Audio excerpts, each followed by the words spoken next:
कई लोग बुंदेलखंड में ऐसे हैं, 2-2 3-3 किलोमीटर तक उनको पानी, पीने का पानी के लिए जाना पड़ता है पैदल। आने वाली पीढ़ी हमसे जवाब मांगेगी जब हमारा पुत्र, हमारा नाती हमसे पूछेगा, पापा आम कैसा होता था? उस समय हमारी गर्दन नीची होगी। इसलिए हमें सजग हो जाना चाहिए, जागरूक हो जाना चाहिए, सचेत हो जाना चाहिए कि हम आने वाली पीढ़ी के लिए क्या संदेश छोड़ रहे हैं। कोई पॉलिथीन में सामान लेकर जाता है तो विनम्रता पूर्वक हम उसको एक गुलाब का फूल देते हैं और उससे पन्नी वापस लेकर कपड़े का थैला भेंट करते हैं। जब वृक्षारोपण करो तो उस वृक्ष को बड़ा करने की भी जिम्मेदारी ग्रहण करो। हमने संकल्प 365 अभियान का शुभारंभ किया है। स्वच्छता, पर्यावरण और जल संरक्षण को लेकर एशिया बुक ऑफ रिकॉर्ड और वर्ल्ड रिकॉर्ड ऑफ इंडिया की टीम ने जो हमारा कार्य है उसको विश्व कीर्तिमान मानते हुए हमारा झांसी में हमको सम्मानित किया। उनको भी प्रेरित करते हैं कि ना वो स्वयं बल्कि 10 लोगों को, अन्य को भी प्रेरित करें। Hello everybody, every woman has a story तो हम लोग कई बार सुन चुके हैं, हर औरत की कहानी सुन चुके हैं, लेकिन आज हम लोग थोड़ी सी इन्वायरमेंटल बातें कर लेते हैं। जैसे किस तरीके से पर्यावरण के कुछ सोल्जर्स खड़े हुए हैं और लगातार कुछ ऐसे कैंपेन्स चला रहे हैं जिनसे हमारी इन्वायरमेंट के लिए कुछ बहुत अच्छा हो सकता है। हमारे साथ हैं डॉक्टर जितेंद्र कुमार तिवारी, जो ऐसा ही एक कैंपेन चला रहे हैं और हमें इस कैंपेन के सारी डिटेल्स देने वाले हैं। सर, क्या है ये कैंपेन और क्या इसका एक्चुअली गोल है? देखिए, जिला जन कल्याण महासमिति और रानी झांसी फाउंडेशन उत्तर प्रदेश के तो सामाजिक संगठन हैं और इन संगठन के माध्यम से हमने संकल्प 365 अभियान का शुभारंभ किया है। स्वच्छता, पर्यावरण और जल संरक्षण को लेकर हमारा ये अभियान संकल्प 365। संकल्प 365 का मतलब ये है कि हम 365 दिन तक प्रतिदिन कार्य करेंगे और बुंदेलखंड के झांसी, ललितपुर, बांदा, हमीरपुर, जालौन, महोबा, ये सभी जनपदों से हम 5 लाख परिवारों को जोड़ने का हमने लक्ष्य निर्धारित किया है। और हमारा काम क्या होगा इसमें? हम उन 5 लाख परिवारों के बीच हमारे जो विभिन्न सामाजिक संगठन हैं, गणमान्य नागरिक हैं, वो उनके बीच पहुंचेंगे और एक हमारा संकल्प पत्र है। उस संकल्प पत्र में 20 बिंदु हैं जिनमें उल्लेखित किया गया है कि पर्यावरण, स्वच्छता और जल संरक्षण के लिए क्या किया जाए और क्या न किया जाए।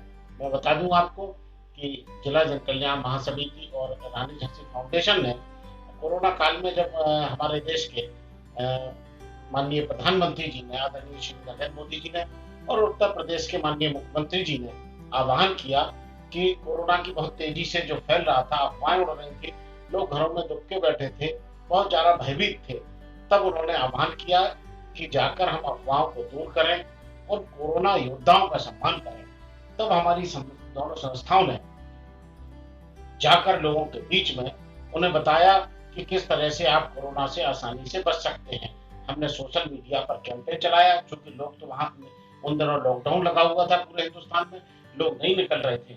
उसके साथ साथ हमने कोरोना वॉरियर्स का उत्साहवर्धन करने की भी एक योजना बनाई और प्रारंभ में जो है हमारे संगठन ने चिकित्सकों को उसमें लिया, जो चिकित्सक लोगों का इलाज कर रहे थे।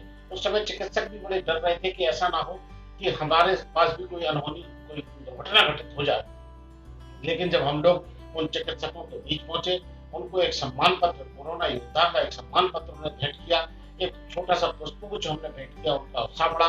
फिर हमारी संस्था ने देखा कि अकेले चिकित्सक ही नहीं है इस काम में, पैरामेडिकल स्टाफ है, इस काम में पुलिस स्टाफ है और इस काम में वो सामाजिक लोग भी हैं। जैसे मैं बता दूं कि बुंदेलखंड से, झांसी जनपद से हजारों लाखों प्रवासी मजदूर प्रतिदिन यहाँ से निकल के जा रहे थे। तो सामाजिक संगठन के लोगों ने, शासन प्रशासन के लोग तो उनको पूरा संपूर्ण प्रबंधन किए हुए थे, लेकिन सामाजिक संगठनों का भी दायित्व था कि जो प्रतिदिन यहाँ से मजदूर जा रहे हैं, यदि उन्हें किसी चीज की आवश्यकता हो तो हम भी उनका सहयोग करें, उन्हें भोजन सामग्री उपलब्ध कराएं, उन्हें दवा उपलब्ध कराएं, उन्हें पेयजल उपलब्ध कराएं। तो उन सामाजिक संगठन के प्रतिनिधियों का भी उत्साह बना रहे, इसके लिए हमारी संस्था ने उनको भी कोरोना योद्धा मानते हुए उनका उत्साहवर्धन किया।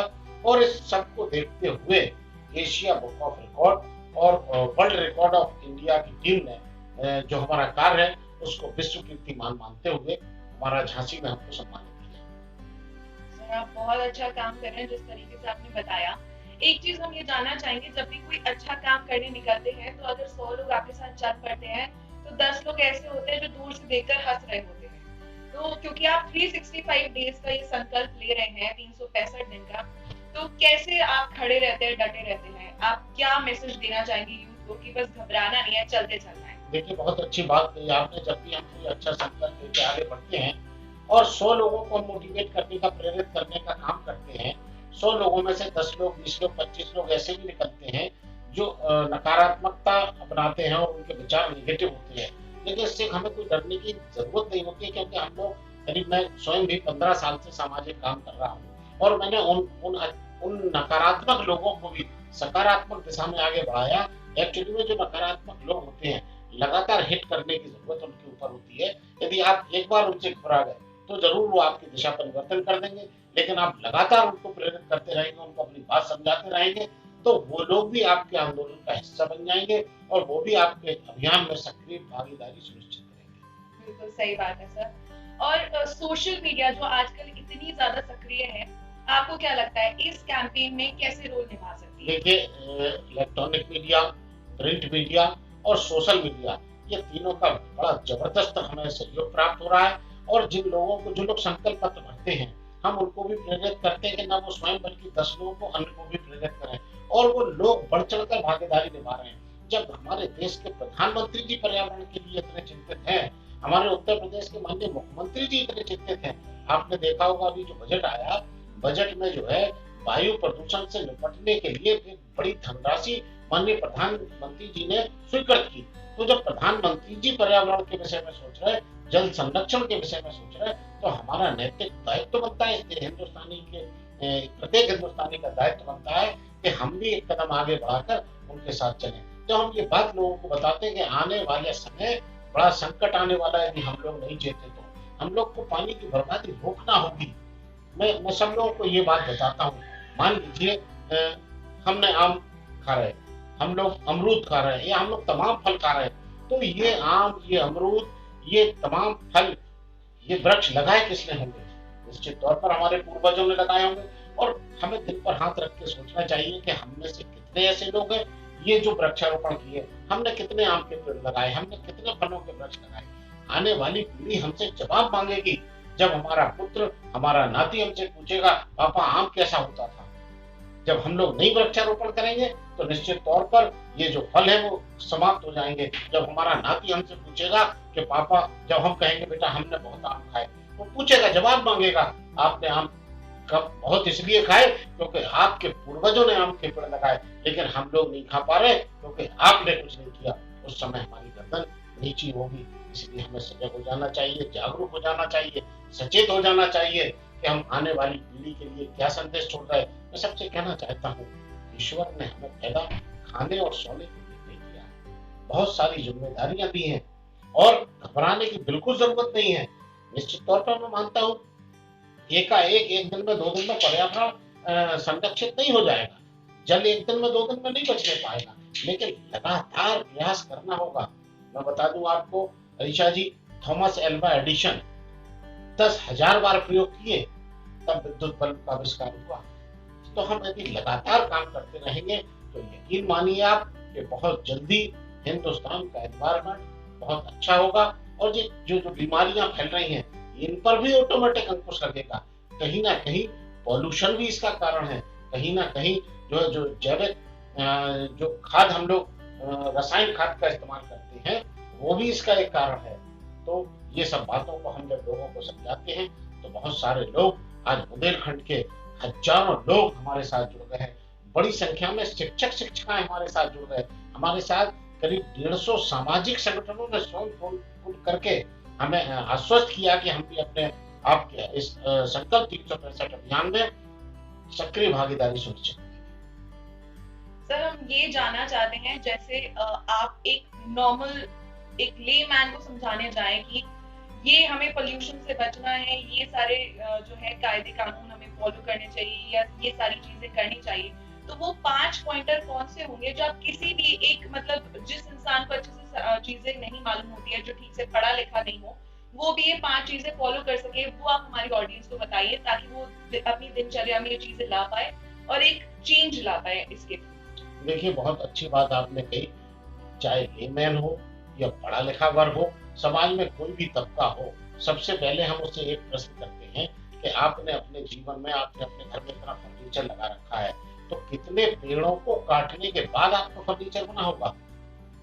क्या आपने कोई पेड़ लगाया? कम से कम उतना तो करो जितना आप फर्नीचर का उपयोग करते हैं, जितनी आप सांस के लिए आपको ऑक्सीजन की आवश्यकता पड़ती है, कम से कम अपने जीवन में 10 पेड़ का वृक्षारोपण अवश्य करो। और एक बात और बताते हैं हम लोगों को कि वृक्षारोपण करना तो बहुत आसान होता है। बहुत सारे लोग वृक्षारोपण करते हैं, लाखों की संख्या में फोटो खिंचवा लेते हैं, लेकिन हम उनसे ये कहते हैं कि वृक्षारोपण करो तो उस वृक्ष को बड़ा करने की भी जिम्मेदारी ग्रहण करो। इसलिए अपने जीवन में भी एक व्यक्ति ने 10 वृक्ष भी लगा लिए तो मैं समझता हूँ बहुत कुछ होगा। इसके साथ साथ बहुत छोटी छोटी बातें हम लोगों को बताते हैं, जैसे उत्तर प्रदेश में प्लास्टिक पॉलीथिन प्रतिबंधित है। हम लोगों को बताते हैं कि इससे क्या, इसके दुष्परिणाम क्या है। जब उसकी भयावता लोगों को बताई जाती है तब लोगों को समझ में आता है। पहले तो लगता है कि हम पन्नी लेके जा रहे हैं, बड़ा आसान है।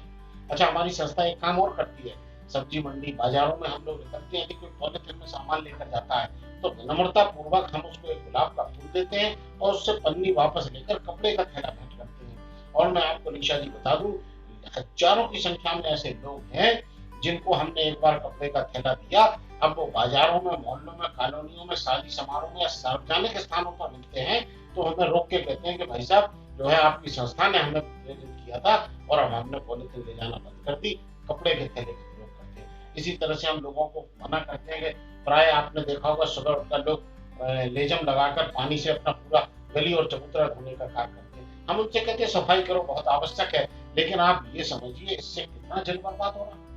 आप देखिए, कई लोग बुंदेलखंड में ऐसे हैं, 2-2, 3-3 किलोमीटर तक उनको पानी, पीने का पानी के लिए जाना पड़ता है पैदल। तब उनको जब हम वो पिक्चर दिखाते हैं कि देखिए इसके पास एक बाल्टी पानी नहीं है और आप सुबह से चबूतरा धोने में, गली धोने में आपने हजारों लीटर पानी बर्बाद कर दिया, लोग प्रेरित होते हैं, लोग मोटिवेट होते हैं। हम स्वच्छता की बहुत सारी बातें बताते हैं लोगों को कि अपने घर का कचरा बाहर मत फेंकिए। डोर टू डोर एजेंसी के लोग आते हैं, उस एजेंसी के लोगों को आप दीजिए। जो एजेंसी के लोग, डोर टू डोर के लोग कचरा ले जाएंगे तो आप मानिए कि सूखे कचरे को विभिन्न प्रकारों में सेग्रीगेट करके उसको रिसाइकिल करते हैं और गीले कचरे से खाद का निर्माण होता है। तब लोगों को पता चलता है। हम लोगों को ये भी बताते हैं कि प्लास्टिक पॉलीथिन जो आप जो कचरे वाले को दे देते हैं तो उससे सड़क भी बनाई जाती है, नहीं पता होता लोगों को। प्रायः जब ये पता चलता है कि आपके अपने शहर में प्लास्टिक की सड़कें बनी हुई हैं, कैसे इस प्लास्टिक की सड़क बनाई जाती है, तो लोग प्रेरित होते हैं और बहुत सारे लोग इन सब चीजों से जुड़ जाते हैं। बहुत अच्छी बात बताई।